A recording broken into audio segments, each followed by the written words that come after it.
Howdy. Hello. It's time for another episode of Get This. It's going to be a really good one. I'm excited. We do have another guest on the way who's coming in hot from a phone call. I don't know if we're going to get any exciting news. We're not. But I'm sure it's a very important call, or else Matt Schmit would be here already. So I like to start off these things with a kind of something that I think is a little bit fun to start off with. And I was thinking that a good way to summarize what we'll be talking about is something that was reported first by Cool Hand Luke. What we've got here is a failure to communicate. So, Explain. a little bit. Just an old movie reference that I screwing it up as I went into it. We supposed to understand what that refers to. I mean, I know the movie reference, right? I'm not that young. Yeah. Oh, I mean, it's just, I actually don't think it matters what it refers to. My goal when I sort of find these things is to try and take things as much out of context as possible because, my understanding, if I remember correctly, because it's been a while, was that, they're getting ready to fight. And like, this is just about telecommunications. So,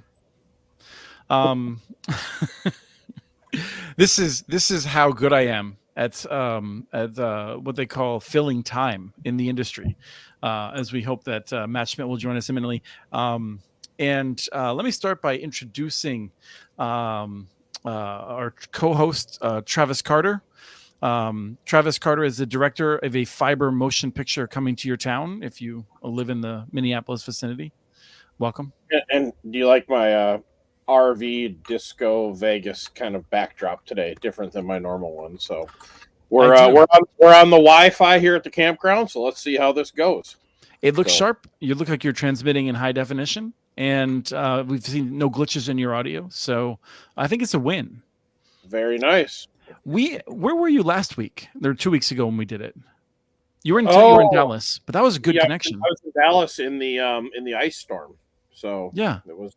Were you on Wi-Fi? Two situations. Sorry, Peggy. I'll just a little story here. This is fascinating. Wherever you go, it gets cold. I'm just saying. Exactly. We left Minnesota. We end up in Dallas, and we get 3 inches of ice all over the camper. So then we head out to Palm Springs, and beautiful, and then decide to travel to San Diego over the mountain. I should have done some research ahead of time. Man, it was blizzard snow up on top of the mountains. Unbelievable. So, anyways. I did that without snow, and I can imagine what it was like because we did that to go visit Matt last right around Christmas. Yeah, so I'm just happy to be with you all after that experience. Let's just say it was a little anxiety traveling over the mountains. So. But I was trying to keep this on topic nonetheless because your connection 2 weeks ago was great. You didn't have any interruptions. It worked throughout. Do you remember? Was that on Wi-Fi or was that? That was LTE, and actually I went and found the cell tower, which was about a quarter of a mile away. Line of sight, beautiful, had very good signal, and that it worked well. It worked well there. Because you've had really bad experiences with LTE for some of these calls. Yes, and so far we're doing okay. Okay, so we're going to be talking about state broadband offices with returning guests. One of my favorite people to talk about on these subjects with Peggy Schaffer, who is the director of ConnectME Authority. Did I say that right? It's ConnectME. We had to change the name because somebody came up with some other for-profit group came up with the ConnectME, so we changed it to ConnectME. Oh, okay. Because we're also not connecting one person, right? We're building a network. So right, but I just thought the ConnectME with Maine being, for people who are confused about all the M states, ME is Maine. Yeah. So it worked out really well. And we're going to have Matt Schmit, who is the director of the Illinois Office of Broadband and chair of the Illinois Broadband Advisory Council, joining us imminently. And so since everyone is a director, I thought I would admit that I, Chris Mitchell, at the Institute for Local Self-Reliance, am lacking direction. That is my role at the Institute for Local Self-Reliance. You're self-directed, right? Well, I think to most people, they would assume that I was just lacking direction. We have an event coming up that I wanted to note quick for listeners. It is March 16th, and it's going to be a virtual event using this platform in which we were going to have a 2-hour webinar with a variety of different speakers coming in, having some short speakers, for 5 minutes or so, having some small panels, having some quizzes, some Q&A, some trivia type stuff. It's going to be a fun event. It's going to be super informative. We're working with the National Digital Inclusion Alliance on it. And so we'll be sharing more information about that over the course of next week. But wanted people to save that date if they're able to join us, because I think it's going to be the first of a new approach to trying to do some of these webinars and talking about this stuff in an informative way, and making sure that we're raising the bar on webinars. So with that, I think we can dive into the first topic. And One thing, go ahead, Travis. Would you like to also talk about the very important event that is happening? Is it March 4th? Is that what's coming up? Yeah, I think it is. Okay. I don't know if Henry wants to put himself on the video for a second, but has Henry had a chance to cut the video out in which I made my foolish bet? Not yet, but we'll have that next week to commemorate the moment. Yeah, we March timed it 4th. so that Kim and Doug will be here. Okay. And then Travis, you'll have to come back to the Twin Cities, and I assume I'll be buying you the wings in the spring and the fall and the summer, but not the winter. Yes, because I have concluded I am no longer a citizen of the state of Minnesota during the winter. Yes. So I will come back and collect the chicken wings when the weather is above 50 degrees. So that bet, I still have another week if the FCC were to somehow raise the definition of broadband in the next week. It would be difficult to do with the 2-2 commission as it stands, but Well, Peggy might have some insight on it. Maybe she knows something we don't. So I don't. Given what the federal government has to do to decide what toilet paper to buy, I don't think they're making a decision on 25.3 in a week. nice. and that's the kind of analysis that we can we can appreciate. Peggy, let's start by talking about Maine. Let's skip ahead to bullet number 2, because we've had different governors announce different goals, and the Maine, your governor, has announced universal broadband in 2 years, according to the headlines. We're gonna get into exactly what that means, but let's just start by applauding a governor setting a short time on the table and saying, "Look, we can do great things. Let's get on it." Yeah, we, whenever State of the States come up, right, they immediately call all the people and they say, so what is our goal? And so we sat down and we looked at the numbers and looked at what we have funded so far and what the costs have been, and looked at the federal money coming our direction and said, we have about 80,000 people who are unconnected. By the end of 2024, we can get all those people connected. And so that's, that's her goal. It's a challenge. It's not easy, right? And so that it's sort of it's laying down the gauntlet for people in Maine to sort of get together and really move forward fast. And for us as a state agency, trying to figure out how to put the systems in place to get them there fast. So it is definitely a big hairy goal, but I think we looked at the numbers. We can do it. We can do it. That's exciting. So by what definition, what separates those 80,000 people from other people in Maine? Is it lacking 25.3? Is it? Yeah, it's generally lacking 25.3. Yeah. Okay. So it's people with roughly 25.3 or less is, and that we'll get to mapping next, but the mappings are a little, but we are pretty sure that we have about 80,000 people. And we can do it. This is a goal we can meet. Awesome. Welcome, Matt. Hey, better late than never, right, Chris? I warned people that we knew that you would be coming in hot, so I'm glad you can make it. Matt, the director of the Illinois Office of Broadband and chair of the Illinois Broadband Advisory Council. Thanks for joining us. We're going to talk about Maine for a few more minutes. I'd love to have you, if there's any questions that you have about Maine. I had one that just came into my head that's not on the agenda, but Peggy has no problem fielding this sort of stuff, I guess. Peggy, some states are just setting up their first broadband office. You guys have 2, it seems like. And so I was wondering if you could just give us a quick sense of how the office run by Andrew Butcher is different. Because when they established that office, I was like, are they trying to undercut Peggy?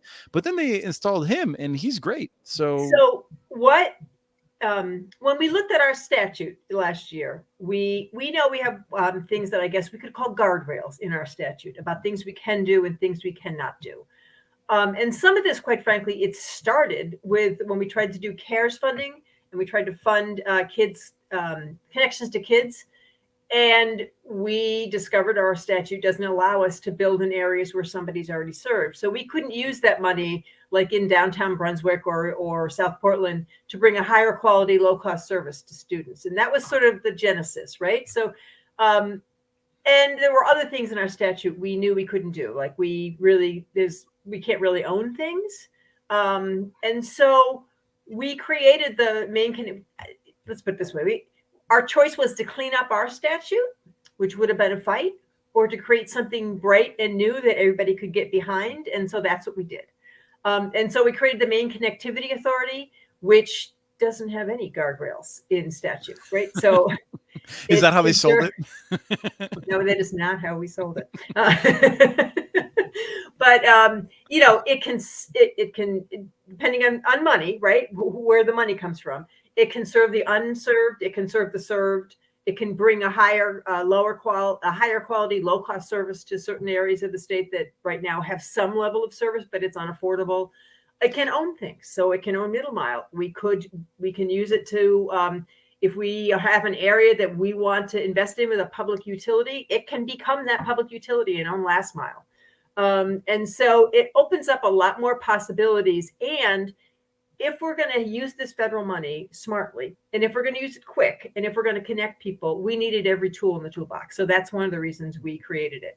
And we are, when I say we're working closely, we are like, I think Andrew and I are on, 3 calls a day with each other around a whole variety of things. And we're, so the strategy about the Capital Projects Fund, we're working jointly on.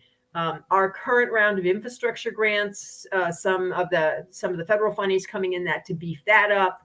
We're talking about using our process with some tweaks because of the federal funding for another round, probably early this summer. So it really is it's a very smooth sort of relationship between the two.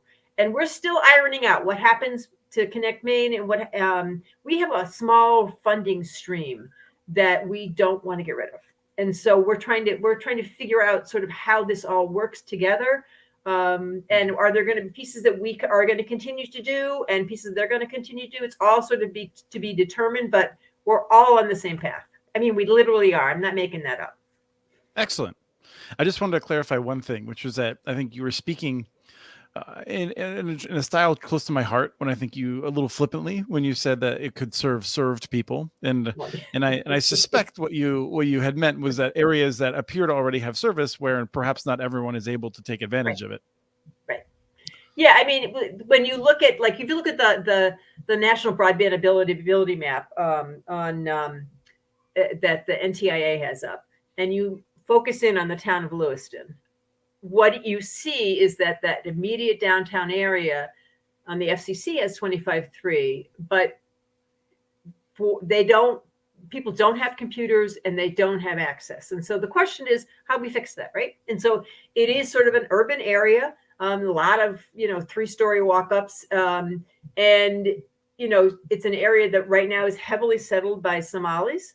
And so is that an area we could do a Wi-Fi network in? And then Main Connectivity could own that. So it opens up the possibilities that I think we really need in our toolbox to do this smartly and do it well. Excellent. Travis or Matt, do you have any quick questions on Maine? So many questions for Peggy, but from the far vantage point, it seems like you're doing incredible work. And so we're trying to borrow inspiration from you in so many regards. But it sounds like, I think, all of our states are working hard, and we all, I would say, the one thing about all this federal money that sort of is a little, to me, is that when I constantly hear people and look, the big telecoms are big for this, saying states really don't know what they're doing. We do.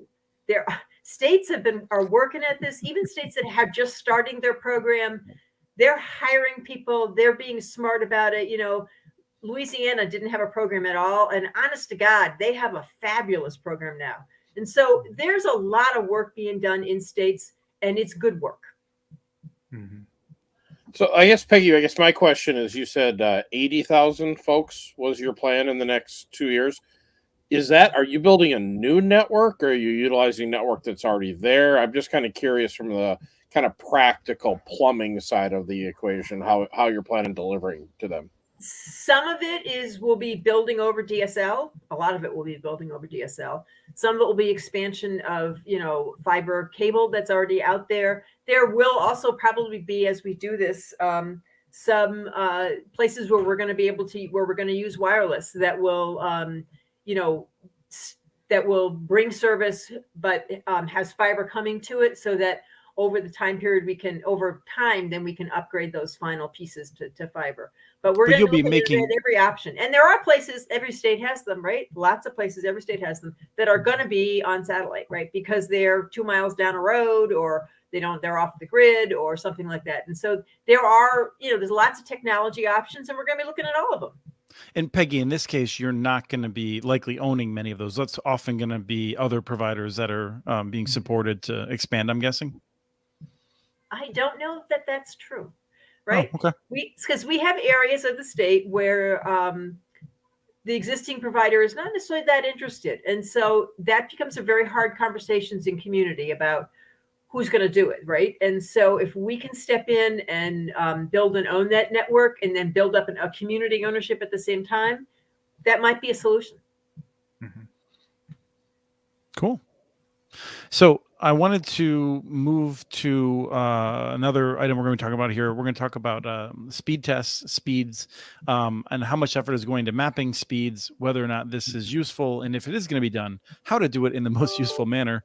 I did want to also just give people a sense that we're going to be talking more about how to engage local communities, because both Matt and Peggy are really two of the state leaders that have taken, I think, the most care and take it very seriously how to connect local communities to make sure that they are engaged in those processes, and why that is. Talk about some of the different ways that states may be using policy, and then we want to talk about success stories and headaches and the kinds of things that they have to deal with. So that's where we're going with this conversation. If anyone wants to help shape the conversation, if you don't like where I'm taking it, you can throw an item in the chat, and I will really enjoy ignoring it. I'd love to have ideas in the chat about questions that I'm not thinking of, so we can make sure we use this time well. So feel free to do that. But let me throw it off there and ask Travis quick. Travis, you and I have complained before, often more just on phone calls with each other, about different speed tests. You don't like some of them because they might be better at measuring the slow connections and not be as good at measuring if you're really delivering full gigabit to someone's home. So there's a technology issue. There's a part of me that just feels like, do we even care what the speed is when, like, the question is like, is it a technology that we know will meet the test of time? And so, maybe I can get a decent connection on DSL. Does that matter right now for me? So I'm just curious how you think about it, Travis. Yeah, I guess I just look at it as when are you going to take the speed test? What are the numbers that you're trying to meet?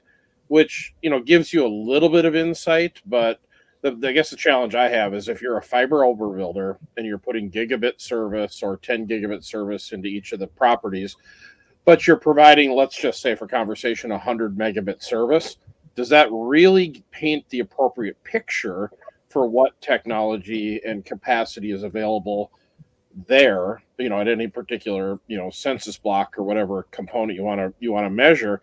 And then secondarily, when are you taking the tests? Are you taking the test at 3 a.m. on a Thursday, when everyone's asleep and there's tons of node capacity? Or are you taking the tests on Sunday night at 7 p.m. and Monday night at 8 p.m., which historically are the two highest traffic times of the week, or during a major event like a Super Bowl or something else that goes on? And then lastly, I think it's a little bit tough, because I think a lot of a network's value is how good you are connected to other networks. Now, if you've got a lot of good peering with other providers and other content providers, you're going to be able to provide a pretty good experience over a marginal network. So I guess the question is, the thing about speed tests is it's easy for everyone to understand. Oh, I have the little arrow goes to 25 and the other little arrow goes to 3. check the box and move on. I just think that it's a much more complicated conversation. And if we're going to spend federal dollars to buy technology, I think it needs to meet more than just the minimum requirement. Otherwise, well, I guess the good news is we'll be able to have this show forever then, because we'll just, in a few years, we'll just replace what we have, with what we have that's out there today. So I don't think speed tests are a real accurate way, I guess is what I'm saying, to if you're going to spend a tremendous amount of money overbuilding somebody. But just my opinion. Yeah, and then that's why I we have want a to go different through opinion. this. Yes, so let's hear from Peggy and then go to Matt too. So we use speed tests a lot. We actually have a speed test platform we do with Geo Partners. We have almost 30,000 tests. Which, if I just quickly disclose, I do work with those guys. I like them, and there are times in which we engage in some light consulting together. So I just want to make sure that's disclosed. Here's when we first, all those things you said are true, right? But two things. First off, you're not looking at individual speed tests. You're looking at areas, right? So you're looking at a statistically accurate. So a lot of people taking speed tests. The second thing for me, it's not really about the test, right? It's about the community engagement that happens as a result of pushing out the tests. So what we found is that communities got really totally hung up on who's served and who's not served. And they spent days, hours, months circling around that drain, trying to figure out who has what. Speed tests gave them a tool to move beyond that, right? And to begin to have conversations with their community about why it's important, what kind of speed you have, what does that number actually mean, and why you might want a better service. So to me, the data is interesting, and you can only, when you use it, you really have to use it with other. I mean, there's no one data source. You have to look at a whole bunch of them together to get sort of a real picture of what's happening. But to me, the real value is community engagement. It's that tool that allows the community to talk to each other about broadband in a way that people understand. Yeah. And Matt, you totally disagree, right?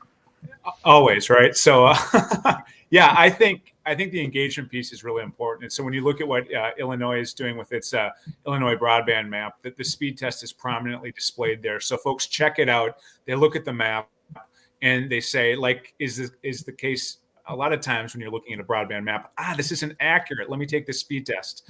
Well, the speed test results might not be accurate, but I think it allows for an instantaneous input into the conversation. So folks feel heard. I think that's really important. We also use it to kind of triangulate in mapping. And so we've got, Form 477 data out there, which we don't need to go down that road. But in Illinois, there's our own, non-disclosure agreement, path that we've established, collecting data directly from our broadband providers, more accurate, more granular, more timely. But we also recognize that even that's not going to be perfect. And so you take that and you compare it against what are the trends, what are the big pictures that the speed test results are telling you. And that's how we can, for instance, deploy our field test resources to go out there and again, add another data point. So you've got what the providers are telling us, what the speed tests are telling us, what the field crew is telling us. And I think by triangulating, you get a much better read of where broadband is and isn't. So I'm high on the fact that there's a tool. It's not perfect, but I think it's added a lot to the conversation. And so we embrace it. I like both of those points. I mean, I love Peggy's point about the organizing aspect of it, the way it helps communities do something to feel like they're having tangible results. And then Matt, I really like that point. I feel like it's sort of like, it's not telling the whole story, but it's providing hints of where to look and giving a sense of that. One of the things that I proposed, and I'm curious, Travis, what you think about this, when NTIA asked all of its questions about how to distribute the $42.5 billion, and then how to make sure that the providers that got that money ultimately from the states, that they would be delivering a service that was in line with the requirements. And one of the things that I had proposed is that NTIA should have a speed test. And one of the things that I would expect is that people like Matt and Peggy and others working for states could then direct people, if they were dissatisfied and you were hearing from those people, or if you're working with local governments and they were hearing from those people, they could go hit that speed test. And if NTIA starts seeing a bunch of evidence, not like a few data points, but a lot of them, they would know where to look and to investigate. And I feel like we should be thinking more about like sort of developing hints and that sort of a thing, as opposed to trying to figure out like a perfect system that works 100% of the time. No, I like Matt and Peggy's approach that I guess we'll use the word hint. It isn't a really, but it's, if you get enough data points, it can give you a pretty good area of where to look. I think we should all be super jealous of Matt, though. He is sitting right in the location where all the content comes together in the Midwest. It's in Evanston. Yeah, so Matt should be, Matt's right next to all the content, so he kind of cheats compared to the rest of us that have to, do long haul networks to get there. But no, I'm with you. I mean, if it's a hint, I guess I'm always worried when they're giving away the kind of dollars that they're giving away. You and I have had this conversation many times, Chris. I want to just make sure it goes to a solid technology with solid operators that are going to deploy the money effectively and actually make impactful changes on people's lives. And if all they're doing is saying this speed doesn't meet the 25.3, which of course I think is a ridiculous number, but I'm not in any control to change that. And right now, honestly, speed test is about the only thing we have.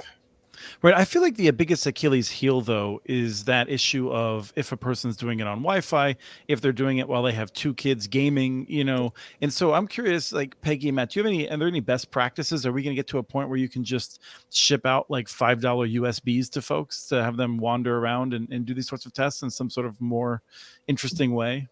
Well, I mean, again, for us, it's really about the engagement of the people. And we do, I think it's on the website. It says, do this when nobody else is all that kind of helped, right? We actually encourage people to do it multiple times. So, we get a more flavor and a different time so they can see what's there. But, the whole accountability on the new federal funds can't rely on speed tests. We as states, and when we grant this stuff out, we got to go out and check, right? Because once it's built and lit, you got to go check that stuff to make sure that what they built is what they said they were going to build. And so that's a different accountability. I mean, a speed test can tell you, yep, it's up, it's running. You still got to send somebody out to look. What does that mean, though? Do they go inside the home and inspect? Yeah, I don't think we're going to go inside the home. We're definitely going to go to the COs. We're definitely going to look at the poles. We're going to look at, sort of how they built the network and whether all of that stuff meets the requirements of what they said they were going to do. Yeah, that sounds refreshing. Chris called me one day and said, "How do you think we could determine this?" And I go, "Well, why don't we audit it after it's been installed?" So Peggy, I love your answer because if it's a XGS PON network that's deployed and you can see the components and pieces, you really don't even need to go into the homes anymore. Because Chris, your point is completely valid. The number of speed issues we've chased over the year because somebody's running a speed test on their Commodore 64. I'm being facetious, but they're super old technology and they're blaming it over a router they bought at Goodwill back in 1999. You could be bringing the fast connection into the home, but they're squelching it right as it enters. So, well, this is where Kim always tells us that they do a speed test upon every install from is it the NID? And so that's something that one could operationalize. But I would tell you, most modern networks that are being rolled out today, the CPE or the router that they're putting in the home can initiate speed tests. So I asked you about this when you said that not all of it does, which kind of blew my mind. Not all of it. Like for us, only the people have to opt in to use our router. Then we have that access. But if they have their own router, then it's all on their own. And I will tell you, people are passionate about using something that they spent $200 on. I mean, literally almost religious. Some people are. They don't want to change anything out. Matt, do you want to add anything before we move on to the next subject? You know what can I add? It's all been said, but I don't disagree Not with going to what I'm stop you. hearing. So it never does. But I let's thought you move were on, leaning. I thought you were leaning Chris, forward a so we little can bit. That's go what I'm always back. looking for. I'm always looking for that leaning forward. So Matt, I just want to keep you on your toes today. You were on Community Broadband Bits recently, and did a stellar job. The host was out of his mind. It was so good. And you had mentioned, I thought you were particularly good on how important it was to engage local communities. And so I wonder if you want to just like sort of revisit that quick, and then Peggy can take the con side about why we should ignore local communities. No, that was going to be my answer for you, Peggy, is how in really rural areas, I mean, how do you invest in community engagement? But because I think that's going to be a nut for all states to crack here, moving forward, is if you want it to be a community driven approach, you're going to have communities that have been chomping at the bit for this conversation for a decade plus. And then you're going to have the rest of your state that really has a stake in getting this right, perhaps a greater stake than those that have been active. How do you get them to be part of the conversation? And so, I know in Illinois, we've stood up a few programs over the last couple of years. We have our Illinois Connected Communities program that takes a holistic approach to broadband access, adoption, utilization. We've had 2 cohorts, over 20 communities engage in that programming over the past couple of years. And the whole idea is you want a representative kind of like cross section of your community, whether it's a neighborhood in Chicago or a rural county or really anything in between. And you want to strive towards kind of a shared vision, like a broadband strategic plan that's community specific. So you engage, your provider community or new providers that might enter the market. You look at, kind of like feasibility studies, kind of the light side of that. Look at the market a little bit. The whole idea is start talking about, what it might look like to have a community-driven, access expansion, or how do you take advantage of some of these adoption and affordability programs. So with all of this funding coming down the pike that's focused mainly on infrastructure, we have evolved that program a little bit, and it's called Accelerate Illinois, focused specifically on helping communities leverage, ARPA dollars, so those local fiscal recovery fund dollars that are just sitting there. In Illinois, $8 billion worth of funds that could be used all for broadband. We just want to inspire local communities to use some of it for broadband, because I think it's the best broadband dollar out there. I love state-driven broadband solutions, but man, if it's already sitting in a local budget, there's a solution for you right there. So this crash course, 14-week engagement built upon best practices that we've seen, Christopher, in our home state of Minnesota with Blandon Foundation and others. The whole idea, crash course on how communities can be engaged in leveraging these funds that are right there waiting for them, or state dollars that are coming down in ARPA or the infrastructure bill. And the whole idea, hey, go through this kind of best practice curriculum, get the right folks representative of the community around the table, try to identify a shared vision, engage your provider community, but also be open-minded to bringing in new voices to the market, and think through, hey, how do you best leverage this opportunity? And so just today, in fact, an initial cohort of 6 was announced.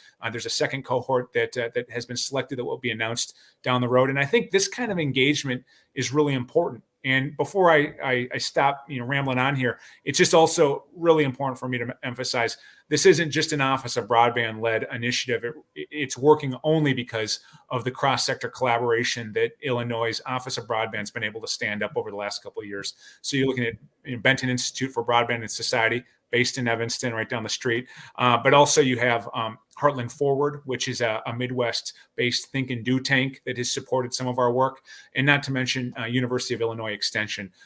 Increasingly, our key program collaborators that help us do this kind of work. And that's another point worth emphasizing. I think if states are going to get this right, you really got to invest in that kind of collaboration, because not all states are going to be prepared to add community engagement officers in their broadband shop. And so you really got to lean on others. I could go on and on, but how about I leave it there? That Accelerate program is going to be the subject of Community Broadband Bits next week, as long as I don't offend Bill Coleman. We're going to do an interview tomorrow. So that will be quickly turned around and put into the feed for next week. So Peggy, I don't want to don't tell Matt, but I think Maine does this better than anyone. You've been doing it longer, and you're at the top of that. So why has that been such a focus for you? I got to say, when we started in 2015, we had no money. And when you have no money, what do? You plan. right? And so, and what we discovered, what we know is that there are places where the incumbent provider doesn't want to play anymore. And so how does that community work, right? How does that happen? And so a community planning process does a couple things. Before the pandemic, there was a lot of talk about why we need broadband. We don't do that anymore. They now talk about sort of what is it that our community wants for its future and how do we get it? And the most exciting thing for me is when communities start these conversations, they start with who's served and who's unserved, right? And trying to figure out how to patch something together. And they always end up at the universal service question. We want to make sure everybody in town has the same access to the same service. And so the community engagement does a couple things. First off, it shows the provider that there could be a market there, right? So it shows that there could be a take rate that they could actually make money on.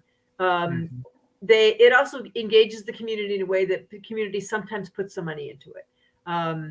And it opens up the door around a conversation around digital equity and inclusion that doesn't happen unless the community, if you just have a provider, if a cable company just comes in and bills everybody over, the conversation about how we make sure everybody in the community can afford this, how we can design it so it works that way, and how we make sure people have the digital literacy skills, those conversations don't happen. Now, Matt's right about what do you do about communities that are like, and we call them boot camps. We don't call them, what did you call them? We call them boot camps. And so a couple of years ago, we had one in Western Maine, and it was, I think it was about many weeks where people came together. And it was challenging, right? Because people didn't actually have a good internet connection. So you'd have people come in and out and get fuzzy. But we brought in providers, we brought in outside experts. We talked about how to do this kind of work, essentially empowering the champions in each community to pull their community together to get a community planning group going on.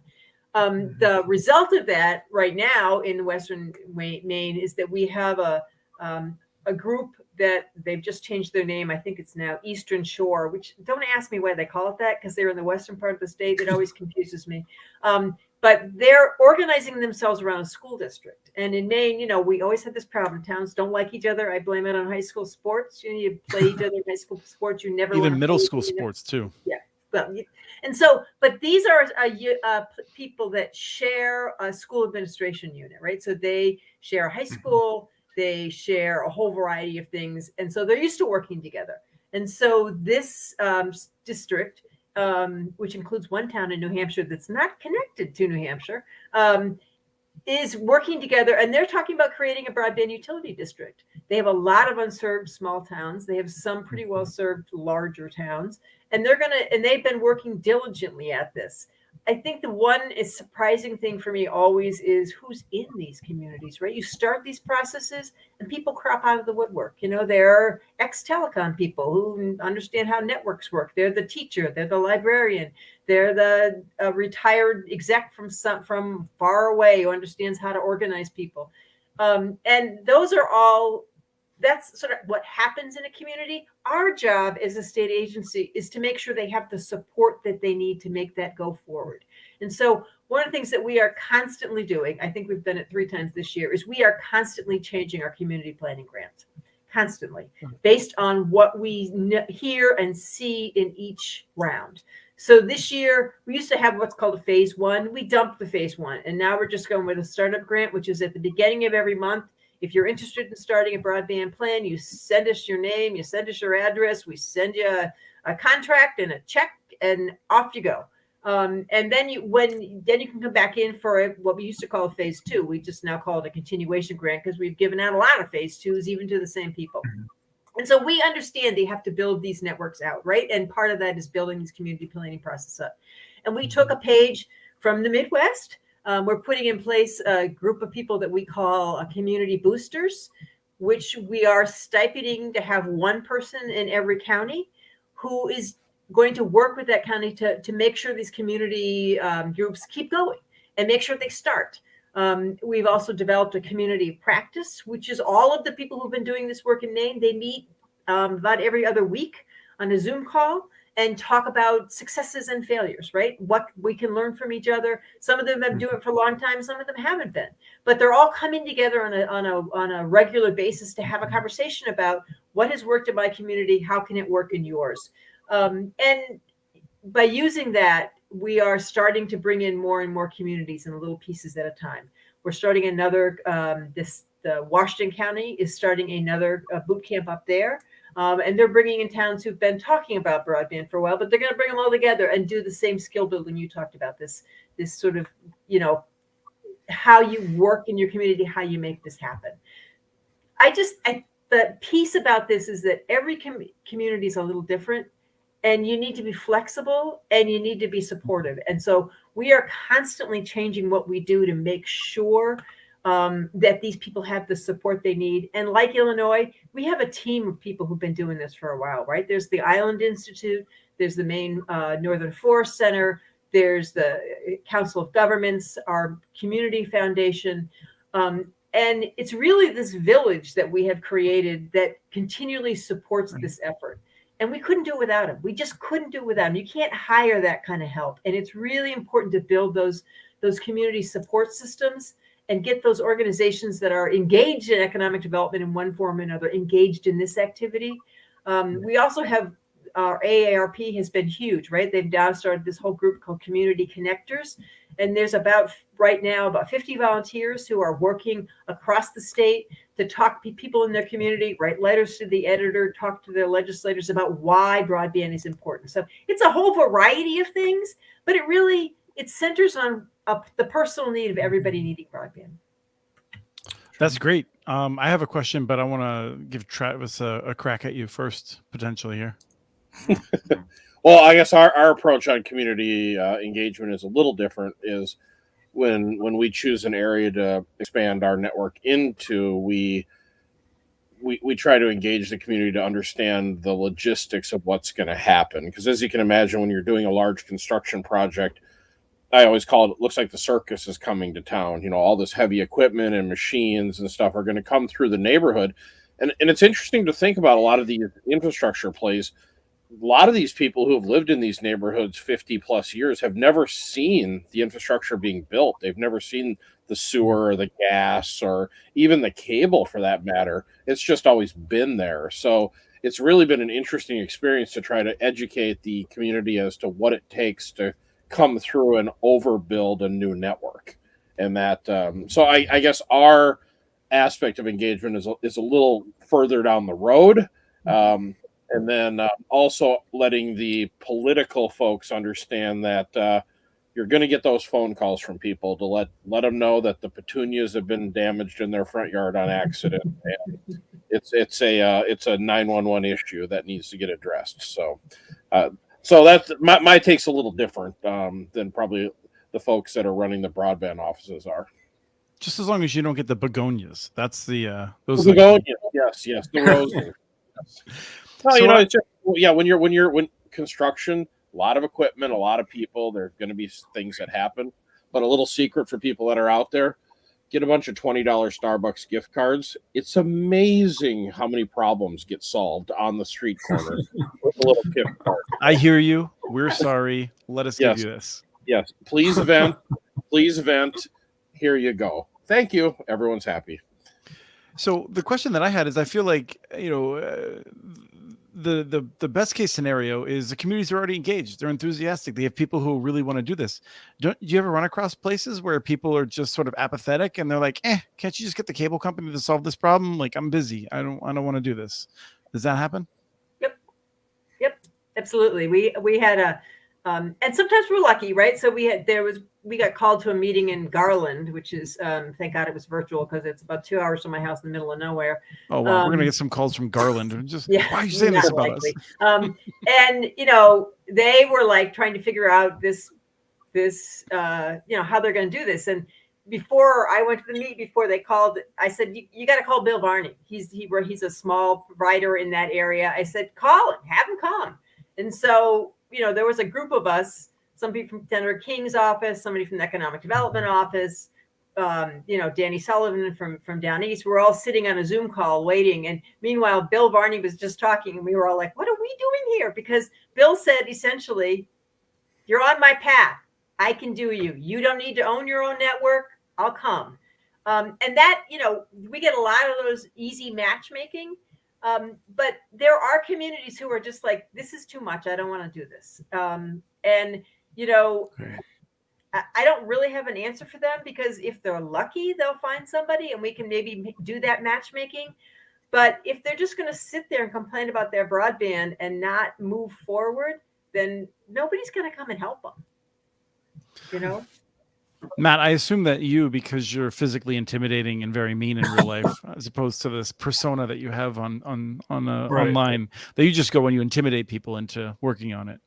This is your chance. Take advantage of it, folks. Yeah. I mean, that's what we've been harping on for months now. Yeah.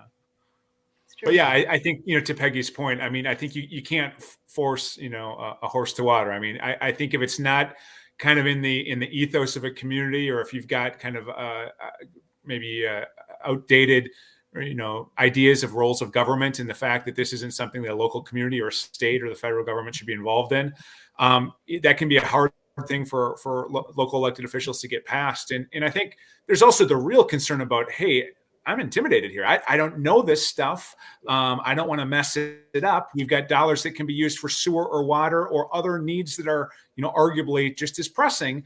Why broadband? And so that's what, I think offices of broadband at the state level that are trying to open that door for communication, put any fears at ease that, hey, if you don't know what you're doing, that's okay. Let's have a conversation about this. Here's some support, how you can enter that conversation. We're going to be there with you so that, it doesn't get messed up. Because the dollars that are available one time, historic, we want to try to, as Peggy says, matchmake where we can, input, I think, providers in touch with communities that want to be part of the conversation, and vice versa. And so that's been the mantra for, pushing a year now. And I think we just hope more and more communities, open up to it.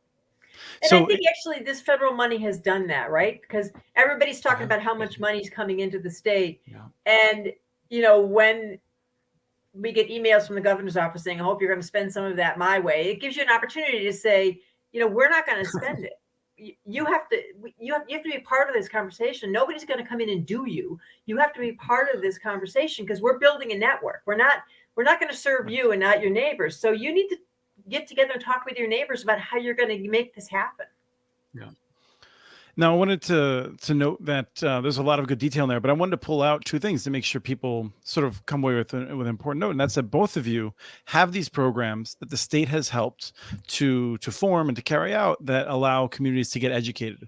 And in some cases, Matt, I understand it's not just like one or two people, but you have some places that have sent 16 people to these things. Yeah. And so, those programs are very helpful, and that's something that I'm sure the two of you can point people in the right direction. I think the Benton Institute has been very involved with this. The Blandon Foundation, they have a lot of ideas about how to do this for other states if you're thinking about how to pull this off. But I want to move on to headaches. And Matt, I want to ask you first, what are some of the headaches that you've been dealing with lately along these lines?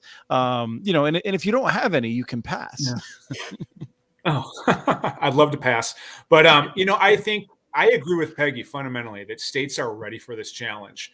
But I think that states that think that they're going to be able to put teams together and this is just going to happen are making a mistake. I mean, I think now is absolutely the time. 6 months ago was absolutely the time to be staffing up, to be putting pieces in place because, guidance will be coming down the pike, and then interim rule, and then final rule, and then go. And so I think that not all states, are going to be in the same position where they can build an office. I think if a state thinks that it's going to get by with 2, 3, 4 people doing this and no other help, you're going to be in real trouble. And so I think that's my advice for states, is to really be planning to build up right now. I think those that are going to be ahead of the curve. And I'm very optimistic that, this model that we're establishing right here with, federal government as a payer, states as an administrator, and local governments and our provider community as the doers is going to be the model to replicate. And I think, hopefully we won't have to replicate it, because we're going to solve this problem once and for all. But the point is, I'm really optimistic it's going to work. But this is obvious. It's not just going to work. We've got to really lean into this, and we've got to put those pieces in place. And now is absolutely the time for offices to be staffing up, putting those resources in place, and getting ready to go. You have to do a ton of work to make it look easy in retrospect. So yeah, all that I just said there, that's a headache, but it's one that's worth having. And so, Peggy, let me flip to you. Do you have a different headache that you're wrestling with? No, it's a similar headache. So it's Copycat. well, no, I mean, I think we're all trying to build the airplane as we go, right? I mean, now some of us have we started with a Cessna, right, and so we're adding on to it, but we're trying to build this as we go, and we understand the deadlines. We understand sort of where we want to go. We just had a big conversation today about our what do you call it, capital projects fund money, and we have like this vision of how we'd like to do it. And when we hit it up against the federal regs, it was like, they're not going to allow that. So you just have, so some of it is you have this idea of like, this would be the perfect program. And then you hit against the federal regs and you're like, okay, so that piece is out. So let's think of a different way to do that. And so I think that to us is the headache right now. It's not really a headache. It's a challenge. It's a lot of fun. It's a chance to really think about this stuff and how you really make impacts, and to listen. That's really important. And to be able to change quickly, right? When stuff isn't working, let's figure it out fast and change it. So we're going to put stuff in place. May not be perfect. That's okay. We'll fix it next time. Because we're going to try to do a number of rounds on this, a number of turnovers. And so what didn't work that great in our first sort of grant round, we're going to fix for the second grant round. We may try to fix it halfway through the first grant round. But I think part of that is this continual learning process. And to me, that's not really a headache. It's an exciting piece. I think the headache is going to come when we see the federal reporting requirements, what we have to do for what we've spent this money on, and how we have to account for every 15 minutes that we've spent on it. That's when the headache is going to hit. Oh, greater fear. NTIA makes the deadlines, or that the deadlines slip? From my standpoint, we got to get this right, and so I'd rather take a little bit of time to get it right. And I'm guessing I just don't want the deadlines to be blown and we get it wrong. And so let's make sure the time is taken and that things are set up right for states to succeed. There aren't arbitrary, parameters or underhanded, policy put in place that's going to keep us from really seizing this moment. Because, Peggy and I, we know what those things are. We've seen them for a decade plus. And I think if we're truly able to operate in a level playing field and put these dollars to optimal ends, this is going to be a great story. But it remains to be seen. Yeah, no, I think it's a huge. We have huge potential here. I think with all of this federal money in the next 5 years or so, we can almost solve this problem, right? At least the connectivity, the running the wire by people's houses. I think we're going to get there. I really do. It's not just, we know this. It's not just going to be the federal money, right? We're going to have some of the they're going to be provider money in there. There's going to be revenue bonds. There's going to be a whole variety of ways that communities can meet this challenge. But I am very excited that we're going to get it done. Now, I know Travis's head is filled with all the knowledge of how to actually build this stuff, whereas I can spend a lot of time focusing on remembering how much money is available in the different programs. So I'm curious, Travis, do you have any questions, like from a provider point of view, about how they plan on, dealing with all these challenges? Yeah, I would warn your operators just procurement timelines on parts and pieces, and factor that in. Just since the beginning of the year, in the beginning of last year, we've seen 30 to 35% rating or cost increase on material. And just this last week, product that was meant to be delivered in June that was ordered last year has now been pushed out to June of the following year, into 23, just randomly out of the blue. So I would just tell them to really make sure they've got their supply chain locked down, get those orders in, and really push hard to get the parts and pieces. And then secondarily, railroads. All of your providers are getting into this. Educate yourself on the process to get easement across railroads. And you don't want to get stuck with having an entire network built, but 20 feet of railroad that you need to get across to finish it up. So those are my things. That is something that states can adjust. I mean, that is something that the providers could work with the state legislature on. I like to point out those things. I mean, the railroad companies, I'm sure they have good lobbyists, but like if you tell legislators that they can make it easier to get broadband out and it doesn't cost them any money, I hope that the legislatures and legislators are all listening to that. Well, I would just say there is a very defined process for each of them. Educate yourself on them. Educate yourself on the insurance you need. Educate yourself on the construction constraints, and just fit inside their box. Then the railroads are easy to work with. It's just really hard to figure out what size that box is. So, So any comments on that from Peggy and Matt before we do the final question here? For us, it's not railroads, it's bridges. Bridges, okay. are a problem.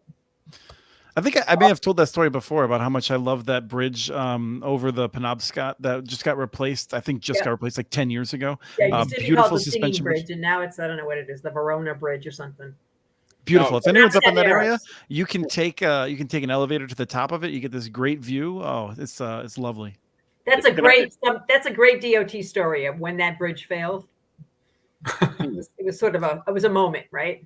A very rapid process to build something. Very rapid. That's a major highway, as you can guess. Yeah, we're familiar with 35W as well, and with that rapid bridge process. So all of us have those stories, I guess. So any thoughts from you, Matt, before we do the sort of the happy ending question? Well, I just think an interesting angle on this is, so states are going to be set free and they'll have, resources like never before. And so it's not going to be a matter of which state has resources and all those that don't. I think a really interesting kind of analysis here is the extent to which individual state grant requirements play on the purchasing power of those dollars in state, and which states are best positioned to make the most out of the federal funds that come their way. We've been asking for, a block grant program for states for years now. We're kind of getting it. And so what are the extra factors here that are going to put states in a position to really seize this opportunity? And what are those factors that are going to slow states down? I think this would be a really fascinating analysis, and hopefully something that's done sooner rather than later, so that it's not a postmortem for those states that weren't in a position, but rather it's instructive to help states get in a good position. But I think that's something that I think is worthy of analysis. Excellent. So just that. So let me ask then, real quick, Travis, yes, I have a question for Matt, because I'd like his authorization. The comment of the day is, it's not a think tank, it's a think and do tank. Old news, Travis. Yeah, is that old news? That's news to me, because I've talked to a lot of think tanks that don't do anything. So can I steal that, or is that public domain, or is that a copyright Matt 20? I stole it, so I think it's out there. I think I would just attribute it to where I heard it. It's Heartland Forward out of Bentonville, Arkansas. So give them a little credit if you use it. But I think it should be used. That's what think tanks should do. I mean, that's one of those things that ILSR, we chafe a little bit when people call us a think tank, because we're like, yeah, we do some thinking, but we spend a lot of time out there learning how things really work in the real world. And I feel like we've used that in the past a bit, because it's important to distinguish organizations that put forth policy and work on these issues that actually take the time to learn about it at the ground level. I love it. Which is, Travis, I appreciate you making that part of my job so much easier. Yes. Are you a think tank, Chris, or are you a think and do tank, though? We're a think and did and do tank. Oh, okay, good. I have a new policy. I only like to do the do's and dids. There you go. So. We have the history as well. So I wanted to ask, and I'll start with you, Peggy. Are there some success stories in the years that you've been working on this that you just come back to time and time again, where you sort of be the best story in your biography, where you're just like, man, that really worked well, and we played such a good role, and this is the way the process should work? We have some we had nothing to do with it, right? Because it was sort of before that. But what happened on Islesboro? Now I know Islesboro's different because they get some property tax there. But that really was a community planning process. And when they built that, and not only built this network, they also are providing a gig service at $360 a year, right? So that's like a big piece. I think the Down East story is also really interesting, right? These are really poor communities, and it's the thing about both those stories. It's driven by a champion, right? They had somebody in the community who liked the technology, who understood the technology, but was able to bring people together and take two communities, Baileyville and Calais, not well off. And both towns put up essentially a loan guarantee to build a broadband network. Danny Sullivan, who heads it up, is now coming in for a project in Cooper, which is where he lives. And so that's an area of the state that's not that well connected, but they've started and they're adding towns. So they've got a broadband utility district. They added Alexander last year. They're adding Cooper this year. They're adding Princeton. And it's a story about not only community engagement and champions, but also they have a willing and a very excited and interested local provider who is helping them every step of the way, right? They're helping them design it. They're helping them build it. I mean, it's all going out to bid, but this company has been successful at getting all of that. And I think, to me, that's, if you can do it there, you can do it just about anywhere. Well, and I would say that your discussion about Islesboro, which has certainly a range of incomes across that island, from pretty modest to let's just say it exceeds what I can even imagine.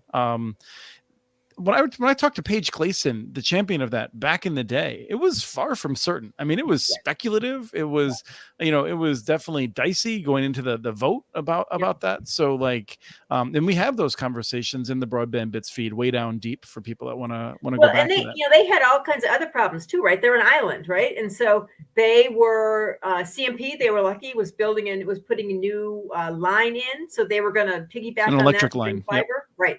To bring fiber, but the guy whose land that came off of didn't want to give a right of way. So it's sort of like they were set, they had the money, they were building it, and then the things like you talk about, Travis, sort of hit, right? Sort of, here we have this other thing, right? And it is a story not only of a community that was successful, but met every challenge, and there were a lot of them, smartly and diligently and doggedly. Matt, any examples that come to mind in Illinois, or have you not had any successes yet? Not yet. No, what I truly am inspired by is a local community that knows they've got to get in the conversation, and they lean into it and they find success. And so we do have an example, our Illinois Connected Communities program that launched in 2020, just going into the pandemic. We had a small community, the village of Flanagan, that applied, received some funding. And because of the engagement that took place over the next 9 months or so, they identified a provider, and that provider applied for Connect Illinois grant funds and was awarded funding in round 2 of our Connect Illinois program. And so it's a great example of just a community, just a couple of folks. I mean, it wasn't even the city leadership leaning into this, saying we want to be part of this conversation. And they worked the system, they worked the program, and they found a provider, and it's going to get them, great connectivity, and it's going to solve their problems for years ahead.